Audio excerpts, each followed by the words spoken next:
ना मैं पाकिस्तान की ना इंडिया की हूँ। मेरा शौहर मेरी ऐसी हालत करके रखा है। मैं बस पाकिस्तान की हुकूमत से, यहाँ की आवाम से, सबसे यही रिक्वेस्ट करती है मुझे तहफ़्फ़ुज़ मिले। नेशनैलिटी तो इनका हक है, पाकिस्तान के जो कानून है वो इनको ये राइट देते हैं।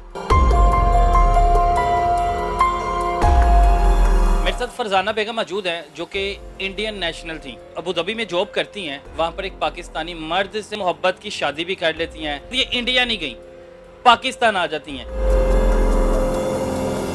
2015 जुलाई में मैंने शादी कर ली। 2 साल के बाद धीरे धीरे इसने लड़ाइयाँ शुरू कर दी। पाकिस्तान आने के बाद 2-3 महीना कुछ ठीक था। एक पोर्शन में मुझे ऊपर रखा इसने, नीचे इसकी बड़ी बीवी, इसकी बड़ी बीवी की बेटियां। मेरे को इतना मारना कि अगर मैं बेहोश भी पड़ी रही 2-3 घंटा तो किसी को पता ही नहीं चलता मैं मरी हूँ जिंदा हूँ।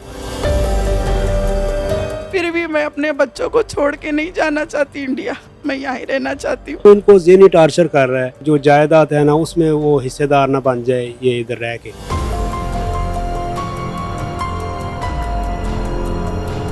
मेरे साथ फरजाना बेगम मौजूद हैं जो कि इंडियन नेशनल थी और अबू धाबी में जॉब करती हैं। वहाँ पर एक पाकिस्तानी मर्द से मोहब्बत होती है जिसका नाम मिर्ज़ा यूसुफ इलाही होता है। उससे मोहब्बत की शादी भी कर लेती हैं, 2 बच्चे भी हो जाते हैं, अपने घर वालों के ख़िलाफ़ भी चली जाती है। उसके बाद ये इंडिया नहीं गई, पाकिस्तान आ जाती हैं कि अब ये मेरा मुल्क और मैं इस मुल्क में रहना चाहती हूँ, अपनी ज़िंदगी यहाँ पे वक़फ़ करना चाहती हूँ, अपने बच्चों का मुस्तकबिल चाहती हूँ कि यहीं पे बने। लेकिन होता क्या है कि जो इनका ख़ावंद है इन पर अब तशद्दुद करता है, मारपीट करके घर से निकाल देता है और को धमकियाँ देता है कि मैं तुम्हें इंडिया भेजूँगा वापस, तुम पाकिस्तान नहीं रह सकती। लेकिन ये ख़ातून कहती है कि मैं पाकिस्तान ही रहना चाहती हूँ और यहीं पे मरना चाहती हूँ। बाकी कहानी क्या पहले समझ लेते हैं, कितना अर्सा पहले मोहब्बत हो गई थी? 2015 के 4-5 महीना पहले ही हम दोनों की बातचीत हुई। ज़्यादा दिन हम लोग बातचीत रिलेशन में नहीं थे। 4-5 महीने के बाद 2015 जुलाई में मैंने शादी कर ली। शादी करने के बाद 2 साल तो अच्छे गुजरे वहाँ पर, 2 बेटे हुए मेरे। तब तक तो ठीक ठाक था मामला। फिर 2 साल के बाद धीरे धीरे इसने लड़ाइयाँ शुरू कर दी और फिर गालियाँ गलौज ये सब चलता रहा। मैं तो सब चीज़ नॉर्मल है कि मियाँ बीवी में तो होते रहता है। फिर 2-3 साल के बाद इसने बोला कि मैंने सारा बिज़नेस ख़त्म करना है और मैं ना पाकिस्तान मूव होना है। तो मैं बोली मैंने पाकिस्तान नहीं आके रहना है क्योंकि मैं तो शादी की अबू धाबी में और मैंने तुम्हारे से वादा ली थी, शर्त ली थी कि मैंने अबू धाबी में रहना है। लेकिन वो बोला अगर तूने पाकिस्तान नहीं आना है मैंने तुझे तलाक दे देना है और ये बच्चे मैंने छीन लेना है। ऐसे कहकर पहले बच्चों को लेकर आ गया, फिर मुझे इंडिया भेज के कहा अगर तूने आना है तो पाकिस्तान आ, अबू धाबी में तेरा अब कुछ भी नहीं है। फिर मैं इंडिया से श्रीलंका वाया श्रीलंका फिर मैं पाकिस्तान आई। पाकिस्तान आने के बाद 2-3 महीना कुछ ठीक था। इसकी बड़ी बीवी जहाँ पर रहती थी शादरा मोड़, एक पोर्शन में मुझे ऊपर रखा इसने, नीचे इसकी बड़ी बीवी, इसकी बड़ी बीवी की बेटियाँ। अब इनके साथ रखने के बाद इसकी बीवी, इसकी बेटियों की मुदाखलत बढ़ती गई मेरी ज़िंदगी में। मशवरे उनके होते थे, मेरी कोई सुनवाई नहीं होती थी। बेजा मेरे साथ काम लेना, मेरे साथ तशद्दुद करना मेरे शोहर, और मेरे को इतना मारना कि अगर मैं बेहोश भी पड़ी रही 2-3 घंटा तो किसी को पता ही नहीं चलता मैं मरी हूँ जिंदा हूँ, क्योंकि मेरा तो कोई है ही नहीं यहाँ पर। किसको मैं जाके बोलूँ? मैं चीखती चिल्लाती रहती थी, इतना मारता था कि आजू बाजू में भी कोई ऐसे आस पड़ोस से कहीं से मदद नहीं आती थी मुझे। मैं बोलती थी अल्लाह पाक की आसमान से कोई फरिश्ता भेज दे जो इस जुल्म से मैं बचूँ। फिर भी मैं अपने बच्चों को छोड़ के नहीं जाना चाहती इंडिया, मैं यहाँ ही रहना चाहती हूँ। पाकिस्तानी रहना चाहती हैं? मैं पाकिस्तानी रहना चाहती हूँ। मैं अपने बच्चों को किसी के हवाले नहीं करना। सौतेली माँ है, सौतेली भाई बहन है, विरासतों के नाम पे कत्ल कर दिए जाएंगे बच्चे, कौन इनका वारिस है? माँ तो माँ ही होती है। मैं बस पाकिस्तान की हुकूमत से, यहाँ की आवाम से, सबसे यही रिक्वेस्ट करती है मुझे तहफ़्फ़ुज़ मिले, मुझे यहाँ पर रहने दिया जाए, मुझे यहाँ की नेशनलिटी मिले, सिटीज़नशिप मिले। मैं जहाँ भी जाऊँ मेरे बच्चों के मुस्तकबिल के लिए पाकिस्तान से निकलूँ, आऊँ जाऊँ, मुझे कोई पहचान हो कि ये मेरे बच्चे पाकिस्तानी और मैं खुद भी पाकिस्तानी हूँ। हाँ, अभी आपके पास कोई पहचान नहीं है? मेरे पास कोई पहचान नहीं है। ना मैं उधर की हूँ, ना मैं पाकिस्तान की ना इंडिया की हूँ। मेरा शौहर मेरी ऐसी हालत करके रखा है, मुझे कहीं का नहीं रखा। बस यही कहता है। आपने एप्लीकेशन अदालत में रजू वगैरह किया हुआ है? जी मैंने इसके नाम की एफआईआर दर्ज की हूँ केस की हूँ, तो केस में भी कोई मेरे साथ पॉजिटिव रिस्पांस नहीं आ रहा। अभी मुझे यहाँ से फ़ोन आया डीएसपी के ऑफिस से कि आपके शोहर ने आपके खिलाफ वो एप्लीकेशन दिए कि आपने जो मुकदमा उनके उनके नाम पे किया है वो झूठा है, इसे खारिज कर दिया जाए। तो इस वजह से मैं यहाँ पर आके बैठी हूँ, सर का इंतज़ार कर रही हूँ।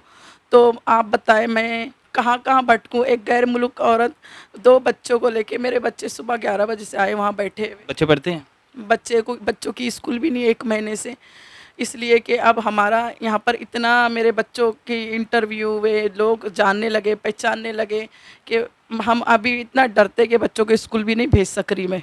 उम्मीद है पाकिस्तान के कानून पर कि इंसाफ मिलेगा आपको? जी, मुझे उम्मीद है पाकिस्तान के कानून पे कि मुझे इंसाफ मिलेगा इंशाल्लाह, और यहाँ की आवाम पे भी कि मेरा साथ ज़रूर दिया जाएगा। इनके लॉयर मेरे साथ मौजूद हैं, मज़ीद उनसे बात करते हैं और कोशिश करते हैं कि उनसे पूछा जाए कि क्या इस अदालत में पाकिस्तान में रह के जो ख़तून चाहती है कि मैं पाकिस्तान में रहना चाहती हूँ। आपने देखा होगा कई मिसालें हैं, इंडिया में जब कोई पाकिस्तानी लोग जाते हैं उन्हें सर पर बैठा लिया जाता है, उनको नेशनैलिटी फ़ौरन दे दी जाती है। लेकिन पाकिस्तान में भी ये चीज़ें लागू होनी चाहिए ना, लाजमी होनी चाहिए। लॉयर मौजूद हैं, उनसे बात करते हैं कि कब तक उम्मीद है कि इन्हें नेशनैलिटी मिल जाएगी। सईद जंजुआ साहब मेरे साथ मौजूद हैं। सर, क्या ये केस किस रुख को जा रहा है? आपको लगता है कि फ़रज़ाना को यहाँ पे नेशनैलिटी मिल जाएगी और फ़र्ज़ उसके शौहर की तरफ से जो तशद्दुद किए जा रहे हैं वो इंसाफ की भीख ही मांग रही है? देखिए, ये कोई इतना बड़ा मसला नहीं है कि जो इसका सलूशन पाकिस्तान में या पाकिस्तान के कानून में मौजूद ना हो। इनका ये है कि ये अपना इंडियन इंडियन हैं, ये नेशनैलिटी है वहाँ की, ये वहाँ की पैदाइशी है वहाँ की। फिर ये दुबई में गई हैं, वहाँ इनका हो गया इसके साथ, मिर्ज़ा यूसुफ अलाई के साथ फेयर हो गया ये। उसके बाद इनका निकाह हुआ, शादी हुई, वहाँ 2 बच्चे हुए, अब इधर आ गई हैं। अब वो इनको ज़हनी टार्चर कर रहा है कि ये जो जायदाद है ना उसमें वो हिस्सेदार ना बन जाए ये इधर रह के, और उस वजह से इस पे तशद्दुद करता है, इसको परेशान करता है।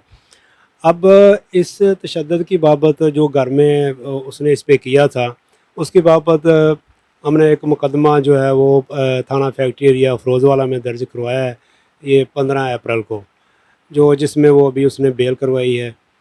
और वो अब वो उसने एप्लीकेशन दी हुई है डीएसपी साहब के ऑफिस, जो अब आई हुई है, मार्क आई है कि उसमें जो मेरी बीवी ने मेरे ख़िलाफ़ ये जो मुकदमा है ना ये झूठा दर्ज करवाया, इसको खारिज करवाया जाए। हालांकि कोई ऐसी बात नहीं, हकीकत पे मबनी मुकदमा है और वो इंशाल्लाह खारिज नहीं होगा।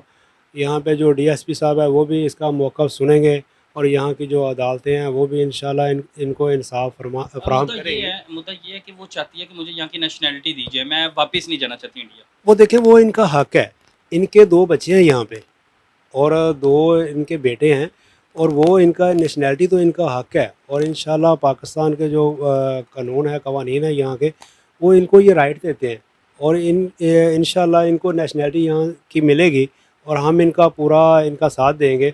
और जब तक इनको नेशनैलिटी यहाँ की नहीं मिल जाती, इंशाल्लाह हम इनके साथ हैं। बिल्कुल, बहुत शुक्रिया सर। अच्छा, आपने मौक़िफ़ सुना है कि वो कह रहे हैं कि कानून के मुताबिक इनको नेशनैलिटी मिलनी चाहिए और इंशाल्लाह जब तक उन्हें नेशनैलिटी नहीं मिलेगी, हम लोग उनके साथ खड़े हैं, वकला बरादरी उनके साथ है और इंशाल्लाह इनको नेशनैलिटी लेके देगी। अल्लाह ताला इनके लिए आसानियाँ पैदा करें कि अगर ये इस मुल्क से इतनी मोहब्बत करते हैं, इस मुल्क में रहना चाहती हैं और चाहती हैं कि इनके बच्चों का फ्यूचर, इनका मुस्तकबिल आगे इसी मुल्क में हो, तो अल्लाह ताला इनके लिए बेहतर करे।